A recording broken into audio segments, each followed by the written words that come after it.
That is why some Republicans are playing so tough on this debt thing. Raise it, but only if you match it in equal spending cuts.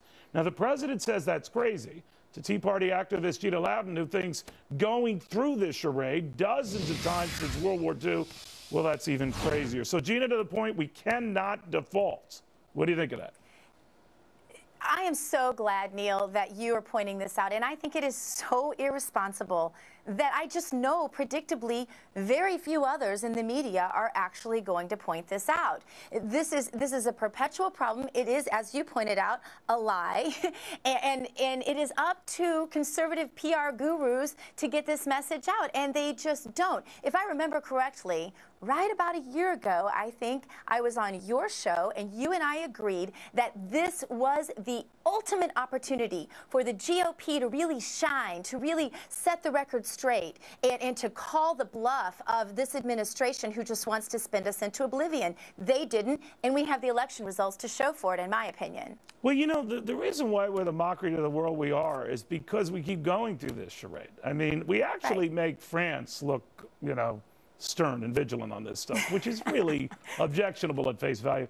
But the reality is the only way you could default is not meet those Treasury note and bond obligations, those payments. That's our first priority. That would be the equivalent if you and I were to lose our job. And many people here tell me at Fox, closer, Neil, than you think, that you stop paying the mortgage or you put your priorities first.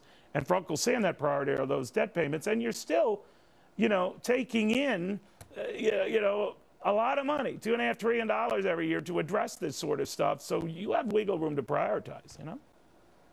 That's exactly right. This is so simple.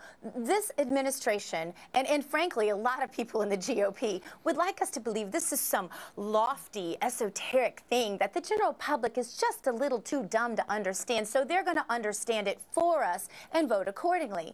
But you're right. This is simple. This is about priorities. Anyone who's ever created a family budget and followed it knows when times get tight, if you are a small business owner and your clients aren't paying on time, you know that you're not going to not pay your mortgage. You might cut back on your expensive wine or cheese or your dinners out, but you're not going to cut back on your mortgage. This is simple. We have choices. We have to prioritize. Bottom line is, government doesn't like to do that. They expect us to do that. They don't like to do it. Well, you know, you always are afraid. I think Republicans are afraid of their own shadow all the time, and even fiscal conservative Democrats, there are a few, because if you balk at this, and say, look, continue doing what we've always done because that's always the way we do it. Shut up. Don't make a big fuss.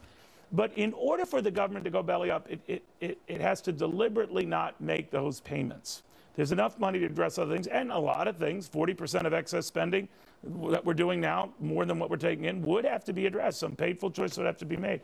But defaulting ain't one of them. That's exactly right.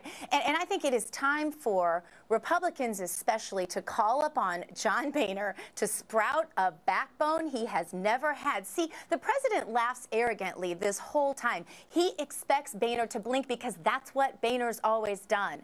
So I'm hoping that newly elected conservatives and Tea Party types that are in Congress will force Boehner to keep his promises that he made to be reelected and will force him to stand this time. And if they do, I think there's a big surprise waiting on the other side of this. I think conservatives might look back to sort of possibly beginning to trust again our government, which is supposed to hold the line on this ridiculous spending. Yeah, well, to your point, Gina, I always hear from people, well, Neil, that's the way we've always done it. Just like Sandy ate 60 billion loaded with pork. Neil, that's the way we've always done it. You know, well, stop it. Let's stop it. That's what they do. Yeah. Gina, great job, as always. Happy New Year again. Happy New Year to you, Neil. It's good to be with you. Same here. Meanwhile, another reason for Walmart haters to have a heart attack. Walmart's